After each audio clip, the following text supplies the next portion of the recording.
Good morning to all my dear students of class 1. Today I am here to teach you the subject moral values. आज हम moral values का chapter number 13 read करेंगे. Chapter number 13 है हमारा the ant and the grasshoppers. Ant यानी कि चींटी, ग्रासहोपर्स means आप डायग्राम में देख रहे हैं जो ग्रीन कलर का एक कीड़ा होता है जो कि ग्रास पे बैठता है, घास पर, तो उसे हम टिड्डी, हिंदी में बोले तो टिड्डी इसका मीनिंग होता है और इंग्लिश में हम उसे ग्रासहॉपर्स पढ़ते हैं.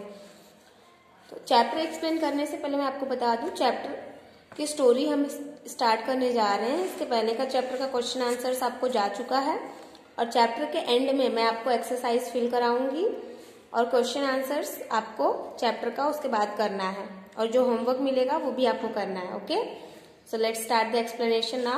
A lazy grasshopper laughed at a little ant as she was always busy. तो lazy यानी कि आलसी. एक lazy grasshopper है, टिड्डी है जो कि बहुत ही आलसी है. वो laughed यानी कि हंसना. किस पर हंस रहा है? At a little ant, छोटी सी चींटी पर हंस रहा है. क्यों हंस रहा है? As she was always busy in gathering food. वो हमेशा क्या रहती है? बिजी यानी कि व्यस्त, गैदरिंग फूड यानी कि भोजन इकट्ठा करने में. Why are you working so hard? तुम इतनी ज्यादा कठिन मेहनत क्यों करती हो? He asked come into the sunshine and listen to my merry notes. तो ग्रासहॉपर किससे बोलता है? आंट से बोलता है कि तुम इतनी कड़ी मेहनत क्यों करती हो, आओ मेरे पास बैठो धूप में और मेरा जो है गाना सुनो. But the ant went on her work. लेकिन जो चींटी थी वो बहुत ही ज्यादा मेहनती थी. वो अपने काम में उसने अपना ध्यान काम से बिल्कुल भी नहीं हटाया और वो बिल्कुल भी नहीं गई. अपने काम को उसने कंटिन्यू रखा, जारी रखा. शी सेड, उसने बोला. किसने बोला? आंट ने बोला, चींटी ने. I am collecting food in a store for the winter. मैं जो है कलेक्टिंग यानी कि इकट्ठा करना, फूड यानी कि भोजन, मैं स्टोर कर रही हूँ. स्टोर यानी कि जमा करना. हम जैसे कि कोई भी पैसे, पिगी बैंक एग्जाम्पल मैं आपको देती हूँ. पिगी बैंक में हम पैसे स्टोर करते हैं या इकट्ठे करते हैं. फिर जब हमें हमारा पिगी बैंक भर जाता है तो हम उससे जो भी अपने मनपसंद की चीज है वो परचेस करते हैं या फिर हम उस पैसे को यूटिलाइज करते हैं किसी और काम के लिए.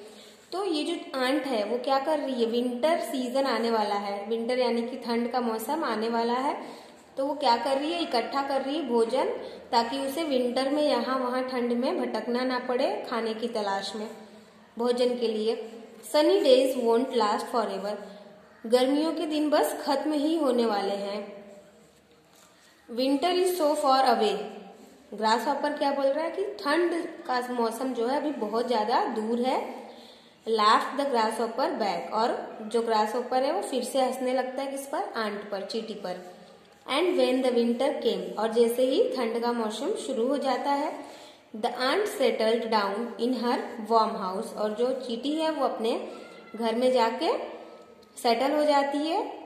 She had plenty of food to last the whole winter. और उसके पास इतना भोजन इकट्ठा हो चुका होता है कि वो पूरे विंटर तक आराम से अपने घर में रह के खा सकती है. उसे खाने के लिए किसी और के पास या भोजन की तलाश में कहीं भी जाने की आवश्यकता नहीं है.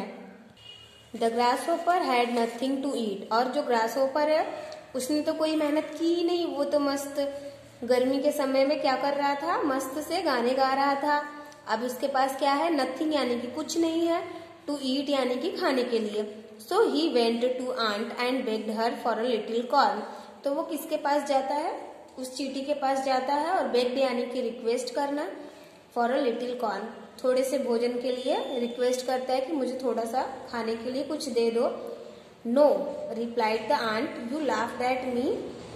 चींटी क्या बोलती है कि नहीं, मैं नहीं दूंगी जवाब में, क्योंकि जब मैं भोजन इकट्ठा कर रही थी, हार्डवर्क कर रही थी, तब तुम मुझ पे क्या कर रहे थे? हंस रहे थे. Laughed at me when I worked.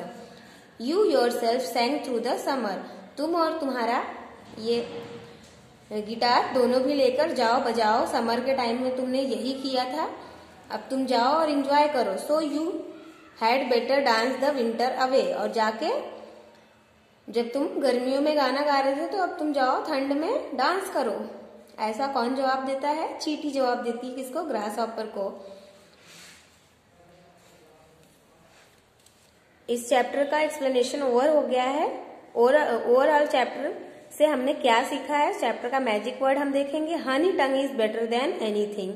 Honey tongue यानी कि मीठी बोली, टंग यानी कि जीभ, मीठी जीभ, इज बेटर देन एनीथिंग, कुछ भी से मीठा जवाब बहुत ही ज्यादा अच्छा होता है। अब हम एक्सरसाइज पार्ट देखेंगे। तो लेट्स स्टार्ट द एक्सरसाइज। आज का होमवर्क है आपका ये जो chapter number 13 the ant and the grasshopper chapter हमने रीड एंड एक्सप्लेन किया है वीडियो में, उसे आप घर पर अच्छे से रीड करेंगे चैप्टर को। और देन उसके बाद अब हम एक्सरसाइज पार्ट देखेंगे। A, choose and write the correct option. First, a lazy grasshopper laughed at a little dash, boy, dog, ant, girl. The answer is ant. Second, the ant was always busy in dash food, cooking, destroying, boiling, gathering. The answer is gathering. Third, dash is so far away yet laughed the grasshopper back. Winter, ice, summer, rain. The answer is winter. Fourth देखेंगे, the grasshopper had nothing to dash, consume, eat, dine, spoil. The answer is eat. अब B देखेंगे हम, fill in the blanks using the correct option. First, a little dash was always busy in gathering food. Answer है grasshoppers aunt. The correct answer is aunt. Second, the grasshopper asked aunt to come and dash to his merry notes. Dance, listen. The answer is listen. 3. In winter, the aunt had dash of food to last the whole winter. Plenty, shortage. The answer is plenty. Fourth, the grasshopper went to the aunt and dashed her for a little corn. Begged, ordered. The answer is begged. Request की थी ना grasshopper ने. C देखेंगे, write T for true and F for false statement. First, the aunt was always busy in gathering food. True. Second, the aunt was storing food for the grasshopper. False. The grasshopper had nothing for winter. True.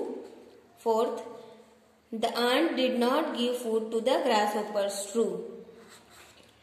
Exercise part over हो गया। D, answer the following questions, ये हम next video में देखेंगे। Okay, आज के लिए इतना ही। Thank you for the today's class children. Have a great day.